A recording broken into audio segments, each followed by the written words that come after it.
Hello and welcome. I have a very special guest on this edition of India Today's Jumpstart. His forecasts make billions of dollars and he's recognized as one of the most original thinkers in the world of business.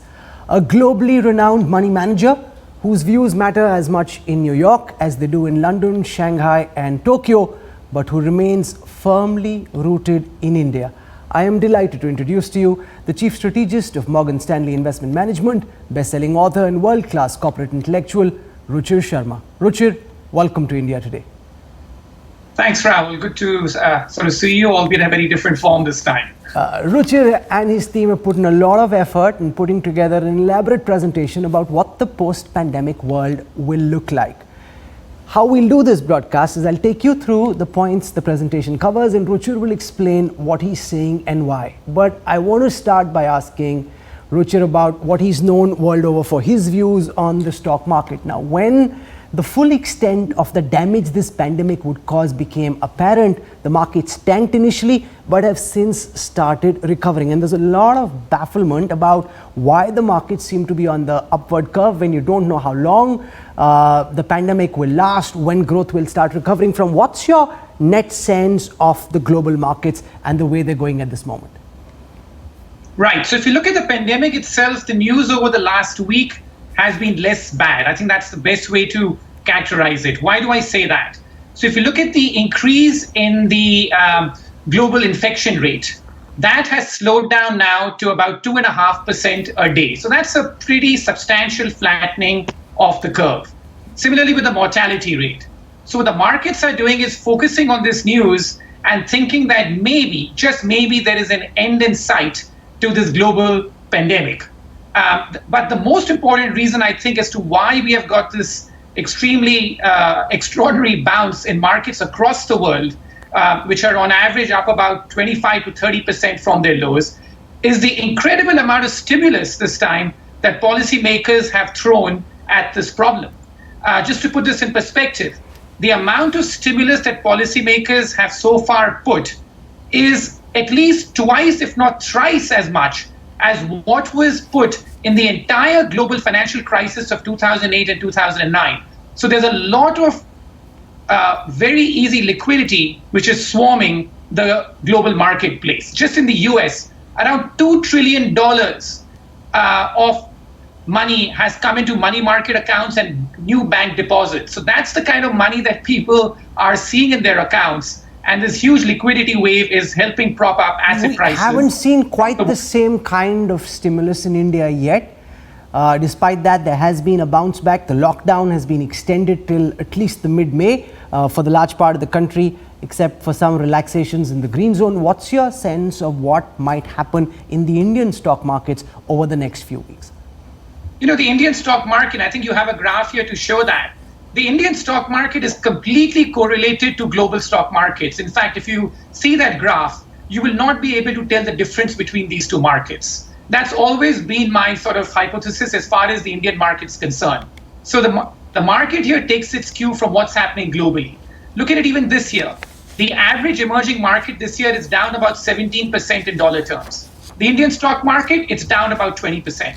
So it is really very much the same story everywhere, that the same forces which rise and fall and take markets up and down, those are exactly the same forces which are at work as far as the Indian market is concerned. Let's now zoom out for a moment and shift focus to the post-pandemic world. Ruchir has identified 8 different trends and we'll go through those one by one. But I'll start by asking the one very obvious question, which is that a lot of people, when they look at what's happening, they say the world will never be the same again. Is that just a manner of speaking, or do you believe that this really is one moment when you look back in history, there will be a after Corona era and a before Corona era? Yeah. So I have come up with that sort of framework of talking about a BC and AC era. But here's where I want to caution people a bit in extrapolating too much, which is that if you look at the past pandemics, including the Spanish flu of 1918, 1919, and the Asian flu of 1957, 58, here that those incredibly destructive episodes told us very little about what comes next. You had the Spanish flu, which killed more than 50 million people worldwide when the population of the world was 1.5 billion people. That's an incredible wipeout. But it was followed by the biggest economic boom in history, the Roaring 20s, as they called it in America. The 1920s for the Western world, particularly for America, was the best decade ever. So it told us very little about what comes next. The 1957-58 episode is possibly even more instructive. Where more than 2 or 3 million people died worldwide, including 100,000 in places such as America. And what is remarkable about that episode is nobody remembers anything about that episode. I've tried to ask this question to my father or other people who lived through that generation, and nobody even remembers what that episode is about. So it is very sort of tempting when we are going through such a stressful period, we're going through such an extraordinary period, to think that this is what the future is going to be about. But if you look at past episodes, it's not necessarily true. So the way that I see in terms of what's going on is that this episode does not change everything, but it possibly accelerates many things. So let's focus on each of those trends one by one. One of the meta trends you've been thinking and writing deeply about is deglobalization. At this moment, there are walls everywhere. Nobody wants citizens from other countries to come in. They don't even want citizens to be leaving their cities or states. But once the virus settles, to what extent will this pandemic have accelerated the global sense of deglobalization? So as you know, Rahul, that I've been writing about deglobalization for many years now, right? It's been one of the central themes of my writing for the last decade. What do we mean by deglobalization first? It means that the flow of goods and services, capital flows, migrant flows, all these flows have been slowing down, because this is what led to the hyper-globalization that we saw in the world in the 1980s, 1990s, right up until the global financial crisis of 2008. After that, we started to see protectionist barriers go up everywhere in the world because we had slower growth, and people and politicians thought that the way to counter that is by sort of putting up barriers. So that trend was very much happening before the pandemic hit. The share of global trade had already declined from its peak level of 60% of GDP. This year, it's going to decline to 53% because we have a global recession. So trade volumes have contracted. But my feeling is that we're never going to get back to 60%. This is a trend which is going to continue. Look at what's happening across the world. There's a rise in nationalism. One of the trends I speak about is the rise in food nationalism now, that you have countries sort of getting much more insecure about how much food they export. Even as far as India is concerned with rice exports, or if you look at country by country from Russia to Kazakhstan, and even countries like France, which have such a liberal mindset, you have the president, the ministers there talking about banning some levels of food exports and not wanting to be reliant on food exports from other parts of the world. So this is a very sort of different world compared to 10, 20 years ago, where the interdependencies were increasing. Now, walls have been coming up, and I suspect that that trend only accelerates after this crisis as one of the scars left. What does that mean in the Indian context? Because one of our key challenges is to try and push exports. That's what China based their entire surge on. India hoping to play catch up, but at a time when countries are putting up these new barriers. How does this march towards deglobalization impact the India story going forward? Well, I think it is a very significant impact on developing countries like India, because if you look at the past economic miracles, whether it was China, Japan, Korea, Taiwan, they basically exported their way to prosperity. Their export growth was twice as high as the rest of the world, and they were able to sort of export their way to prosperity. That model, I think, is very badly now in this era of deglobalization. So it's going to be extremely hard for countries such as India to export their way to prosperity. The reliance is going to be much more on the domestic markets, and we can see that. You have now the Prime Minister even here talking much more about self-reliance. This is the kind of talk that we would hear back in the 1960s and 1970s.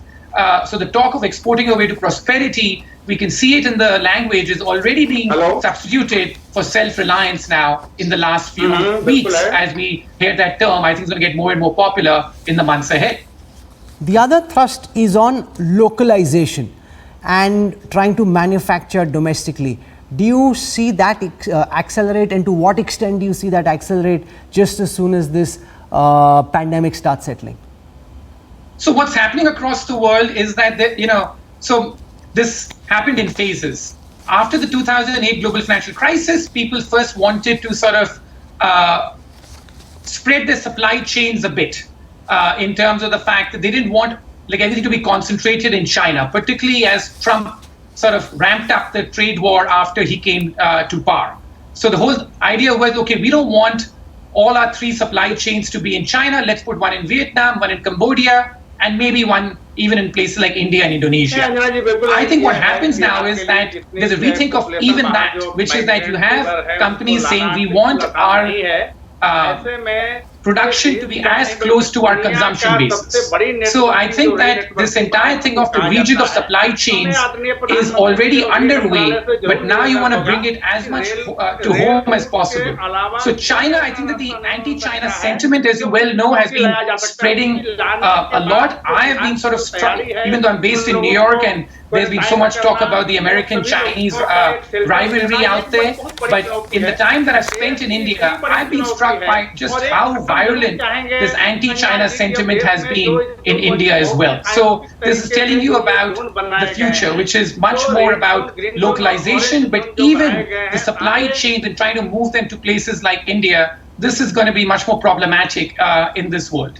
Okay, let's now come to the second meta trend that you've identified, which is about strongmen and how you think that the pandemic could usher in springtime for strongmen. So let's look at the global picture. It is absolutely correct that several very popular leaders have usurped extra powers because there's a crisis that they're dealing with. How many of those powers do you think are here to stay? Do you believe as an idea democracy will also slip into recession? And yeah, so that is another trend that was already happening before this crisis hit, which is that we were in what has been defined as a democratic recession, which is that in the world, following the collapse of the Berlin Wall in the late 1980s, we saw a massive expansion in democracy around the world. Following the global financial crisis, again of 2008, you saw a somewhat incremental return to authoritarianism. Countries such as Russia, Turkey were the poster childs of that sort of incremental return to authoritarianism. Now look at what's happened in this crisis. As the graph shows, that leaders around the world have seen a massive increase in their popularity because of this crisis. So in a way that people are rallying behind the flag in a time of crisis. Leaders have been talking about war, so people have been sort of rallying behind them. Even in places like India, it's quite remarkable that so many of the people on the liberal side who would sort of have issue with Prime Minister Modi and talk about an authoritarian streak, all those, not all I'd say, but many of those people now, as they feel personally fragile because of this crisis, have been solidly backing him on this lockdown. So that's a real shift that's taken place out here. But I think that what we will sort of see in the long term is that once you have ceded these powers to politicians in general, this is true everywhere in the world, once these red lines have been crossed, where they can intervene much more in your businesses, they can intervene much more about how you live your life. It may be under extraordinary times, but once these red lines have been crossed, it's very hard to get them back. So I do feel that this trend of a democratic recession after this incredible sweep of democracy in the world that we saw is something which is likely to accelerate after this crisis, even as we get some of our powers back. I mean, one thing which I think that the government is going to have much more of is, a sort of a surveillance state. I think that's the contract that's going to be sort of done between the people are going to sort of have to accept that, which is that we'll have to share much more information about ourselves with the government than we'd ever be comfortable with in return for what we think are better health norms. Let's come to the next point you're making about the blurring of fiscal and monetary policy. Now, reserve banks globally have been firing away on their bazookas, providing a stimulus of a sort that we haven't seen, and governments are stepping in with a lot of stimulus as well. How do you see this impact national and global economies in time to come? For such a long period of time, we thought that the central banks need to be independent of the fiscal authorities, that the central banks are sort of run by technocrats. They're not going to be, have much interference from the fiscal authorities or policymakers. But look at what's going on here, which is that so many central banks around the world, led by the Fed, are being forced to intervene in businesses, forced to give loans and bail out. So I think that what really happens here is that the central banks, their balance sheets get bigger and bigger, and their interference, along with the fiscal authorities, gets more extensive as far as the governments are concerned, and as far as people are concerned. So I think that this is another consequence of this, that the days of having truly independent central banks who could say that we are just focused on inflation and everything else is the worry of the government and the fiscal authorities, I think those days are over. In many countries, the central bank, I think, is going to be forced to buy back this government debt, because the government debt levels in several of these countries are reaching very high and uncomfortable levels. Have you wrapped your head around how much fiscal space does the Indian government have? What kind of stimulus would be ideal for a country like India? So we have some data on that, right? Which is that what's been the true level of fiscal stimulus? A lot of numbers are thrown around here. I think a lot of numbers are irresponsible numbers because we count all sorts of things.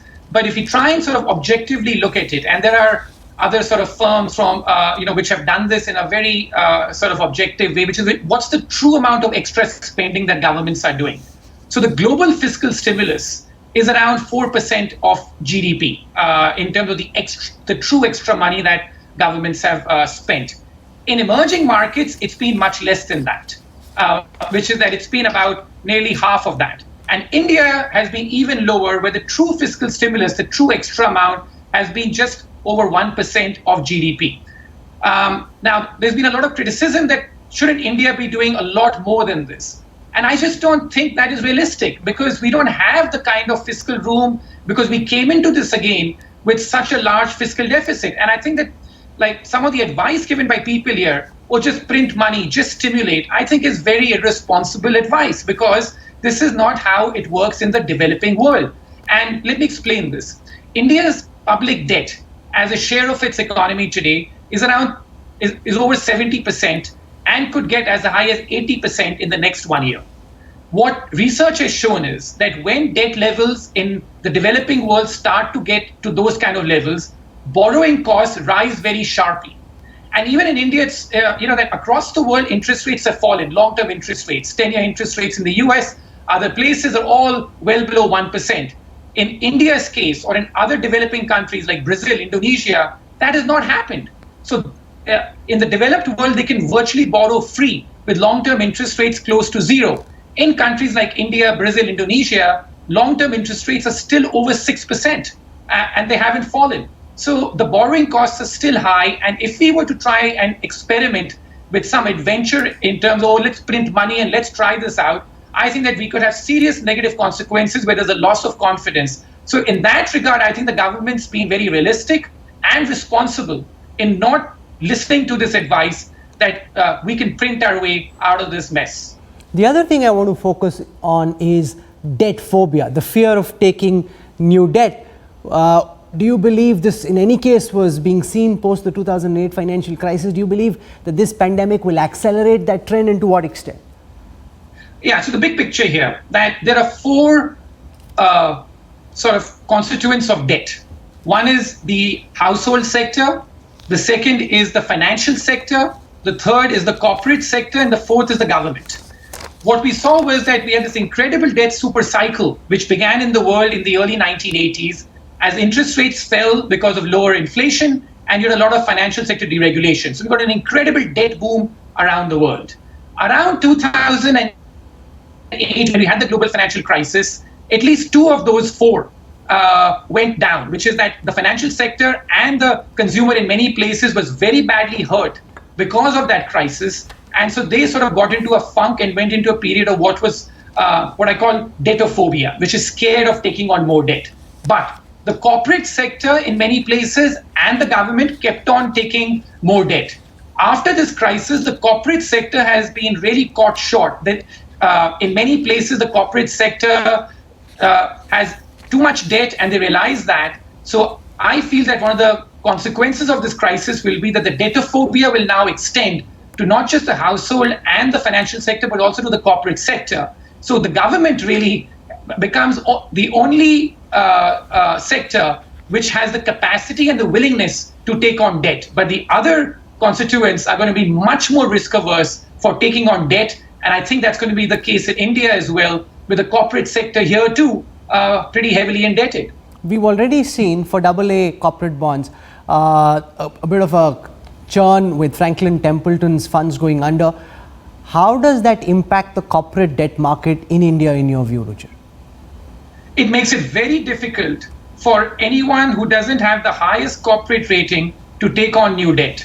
So this is where I think that we're going to sort of have to see as to probably more intervention than we've seen now by the RBI. But it is, as I said, that in this environment, the debt markets are literally shut for anybody outside the very, very creme de la creme for taking on new debt. So this is going to be a drag to growth going forward, which is that banks and the entire financial system is going to be much more risk averse after this. And so I don't think that you're going to be able to sort of get credit growth the way we did. Like we just forget the sort of, boom days of credit growth when credit growth would grow 30% a year. That happened. That was very excessive in the 2000s. But now to get credit growth above 5 or 10%, I think it's going to be a real challenge because of this persistent debtophobia on part of. But ensuring that there is adequate liquidity and that companies can borrow with relative ease is crucial to reviving the economy.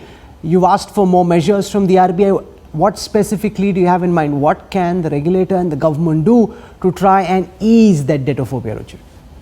Well, I don't think they can do much to ease the debtophobia, but to prevent greater bankruptcies, it's the small and medium-sized businesses which really need much more help at this stage. And I think that it is unrealistic for the government, I think like they know that, to try and force them to keep on paying massive wage bills at a time like this when they really are facing a cash crunch. I think this brings back to the original point, which is that how long can we sustain this? Because I think that what governments across the world are realizing, and so therefore moving from a state of emergency to exit as far as the lockdowns is concerned, that no amount of stimulus can substitute for reopening business.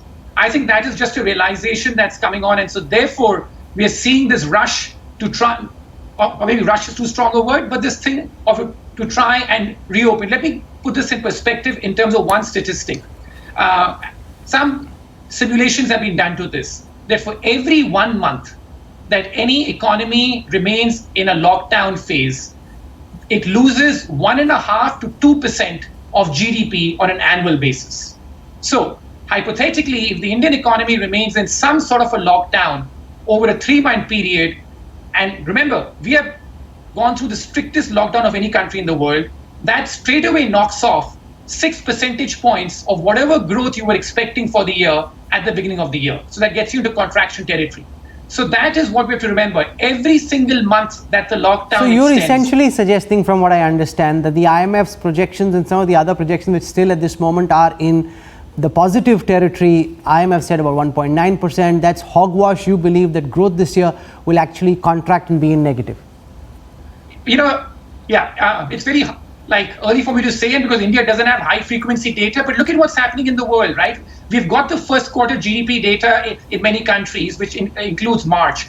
China. Now, China, of course, as you know, has been under so much attack, but just look at the Chinese data. In the first quarter, the Chinese economy on an annualized basis or a quarter-over-quarter annualized basis contracted by over 30%, right? The US economy in the second quarter is expected to contract that much. And remember, these countries, whether it was China or the US, their lockdown was nowhere near as severe as what we have done here. So now I know there's a perfect justification for doing these things, but the economic cost is all I'm talking about here, which is that the lockdown, and we've seen it across the world, the more stringent the lockdown, the greater is the economic impact. So if you have those economies there with less of a stringent lockdown, showing that kind of a contraction, and with greater stimulus, it's very hard for me to believe that how will the impact in pure economic terms in India not be greater. I want to now zip through the three remaining meta trends, and I'll start with the 3D virtual economy, which in any case has seen a hockey stick-like increase. Will that sustain? Do you think after a while it will plateau? What do you think the new normal post the pandemic could look like? Right. So I think there are many habits, which were already changing, and those have been accelerated by this, right? So we look at things like Zoom calls. From 10 million or so users, now we're up to about 3 million calls or so. I mean, as far as Zoom is concerned, massive explosion. Obviously, you can't sustain those growth rates. But as far as all the other metrics are concerned, in terms of what's going on, digital leisure, I spoke about at the beginning of this year that how gaming was the new favorite pastime of the world.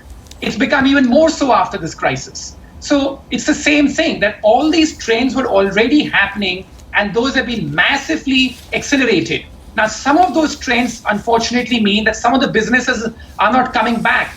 I look at China and Korea. No one's going back to cinema theaters out there. Now, it may be too early to say it, but they're going back to bars and restaurants.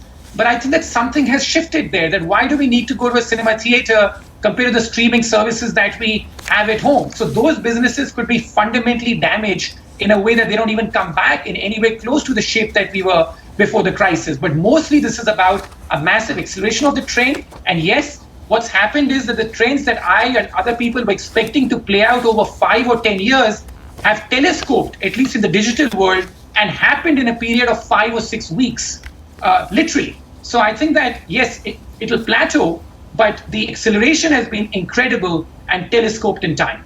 Let's deal with the productivity puzzle, because labor productivity is going down, tech productivity is going up, and in any case, labor productivity has been going down for about a decade now. How do you see this pandemic impact human beings and their productivity?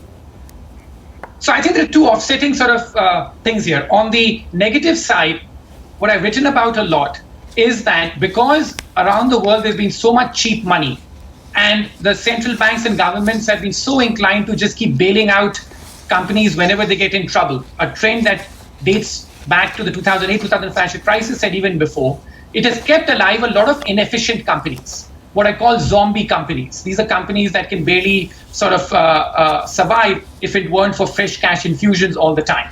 So it's kept alive zombie companies across the world, and that has led to much greater inefficiencies. There's a great line out there, which I like, a truism that capitalism without bankruptcies is capitalism without hell. So that it's a sort of thing that you almost need bad companies to go bust, but you keep them artificially alive all the time, and that's not good for long-term productivity. So I think that is something which has only now been accelerated by this crisis, because you've been forced to bail out so many companies, good or bad. The good news on the positive side is that because we are all thinking about how to rearrange the workforce, how to get more efficient, many people are discovering that maybe working from home is not such a bad option. It saves us on commuting time. And the fact that also increased automation, increased use of robots, all these things may help increase productivity. So what I spoke about was that in the last decade, we had this incredible tech boom around the world.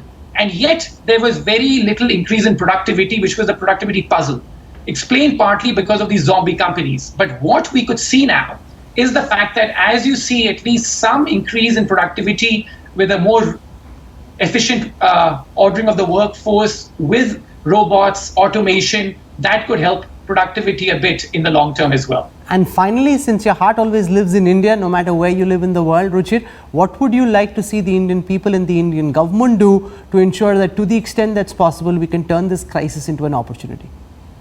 Right. I think that the first thing is that we have to fight this incredible fear, right? So which is the fact that, the Prime Minister here has been very popular. As I said, that he's had a lot of people who were, otherwise critical of him, sort of back him on the. I think that he needs to now take a leaf out of the FDR's speeches of 1933 or so, which is that we have nothing to fear but fear itself. I think that after sort of living in this environment where where the entire country has been shocked and is living in this complete fear because of this, now what we need is leadership of taking you out of this fear, of sort of explaining that why, like in terms of we have to cope with this rather than to fight this. And that this is here to stay in some form or the other, but we have to focus on what the economic damage from this is. So what I would like India to see here is, and something which I've always said, that all emerging markets tend to only reform when they have their back to the wall. So let's see whether we can use this opportunity to carry out economic reforms, whether it's got to do with, like we need more capital, whether it's more privatization, whether it's got to do with, greater labor reform. But the most important thing I want to see India do is to be less of a statist society, less of an interventionist society. And that is my fear, because you do not want to get back to an era where the bureaucrats or the other, sort of politicians have so much power that they can tell businesses, you can do this, you can't do this, because that is, I think, really hurting business. So I know that it's very popular to talk about pro-poor and stuff, and to talk about an increased welfare state. But we have to remember, if we want that, the lessons of China, Korea, Taiwan, all these countries were very clear that we need to get people to work, and that's how they became miracle economies. And that's what our focus really needs to be at. So I'd say a combination, the short term, on how to deal with this incredible fear that I think has gripped the nation because of this huge crisis worldwide, and also in terms of that, are we going to return to our reformist sort of roots, which we should do when faced with such a crisis. Well, this has felt like a high quality strategy presentation. It's been a delight to listen to every one of your answers. So much rich insight there. I could have gone on for another half hour, but we're out of time. Ruchir Sharma, for sharing your insights with us. Thank you so much. Stay well, stay safe. Thanks for joining me on The Jumpstart. Thanks, Rahul. We're slipping into a very quick break right now. I'll be up next with the news track.